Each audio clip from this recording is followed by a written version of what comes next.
আমার এটা ছোট থেকে আমার জেঠাটার নাম রেখেছিল, বুঝলেন না? তো এটা তখন তো আর নরেন্দ্র মোদী তখন নামটা প্রচলিত হয়নি। এটা এখন নেই, তো এই জিনিসটা প্রচলিত হচ্ছে। তো এতে আমার কোনো, এটা আমাদের সৌভাগ্য যে একটা প্রধানমন্ত্রীর সঙ্গে আমার একটা নাম জয়েন করা হচ্ছে। কিন্তু বিশেষ করে এটা কোনো রাজনীতির সম্বন্ধ নাই আমার। আমি একটা সাধারণ ব্যবসাদার, আর সাধারণ ব্যবসাদার থাকতেই চাই।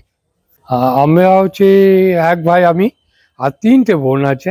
দিদির নাম হচ্ছে মমতা আগরওয়াল। মানে আমার যখনও বিয়ে হয়নি তখন আমরা একসঙ্গেই ছিলাম, আর সেটা জেঠার নাম রাখা হয়েছিল। তখনও এরকমই বলি যে স্যার আমার নাম আগে থেকে অনেক পুরাতন নাম আমার। হ্যাঁ, এটা নেই তো এখন উনি নরেন্দ্র মোদী বলে প্রচলিত হয়েছে, সেই জন্য আমার নামটাকে উনি করতে চাইছেন, নরেন্দ্র মোদী লেখায়।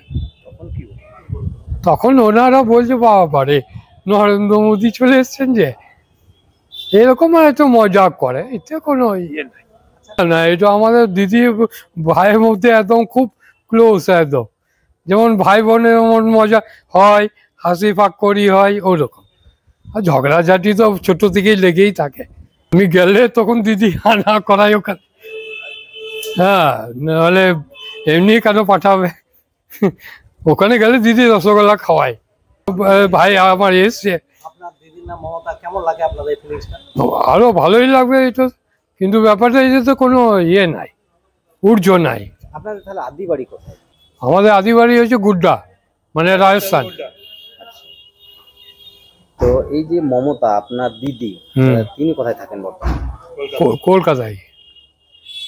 হ্যাঁ, তারা নামটা দেখেই তো বলে বাপবারে, উনি আরো আগে সরে যান, বুঝে না এনাকে আগে দাও।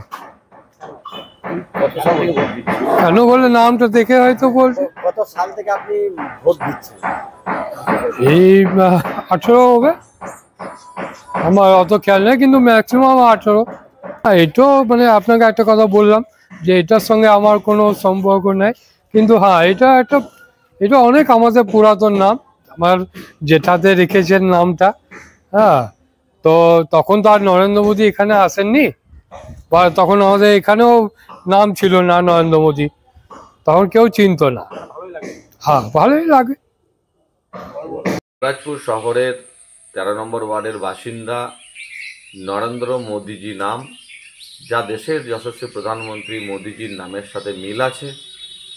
এতে দুবরাজপুর শহরের মানুষ অত্যন্ত আনন্দিত এবং রসিকতা চাঞ্চল্য ছড়িয়েছে। এবং তার এক বোন, যার নাম মমতা। তো এটাতে রাজনীতির কোনো জায়গা নেই, যে কোনো মানুষের নাম হতেই পারে। কিন্তু আনন্দের বিষয়, দেশের যশস্বী প্রধানমন্ত্রী নরেন্দ্র মোদীজির নামে একজন নরেন্দ্র মোদীজি দুবরাজপুরেও আছেন, যিনি অত্যন্ত ভালো মানুষ। দেশকে যেভাবে মোদীজি এগিয়ে নিয়ে চলেছেন, আমরাও চাই পশ্চিমবঙ্গ আগামী দিনে সমান তালে এগিয়ে চলুক। আমরা নরেন্দ্র মোদীজির পরিবার দুবরাজপুরে যারা আছেন তাদেরকে আমরা শুভকামনা জানাচ্ছি।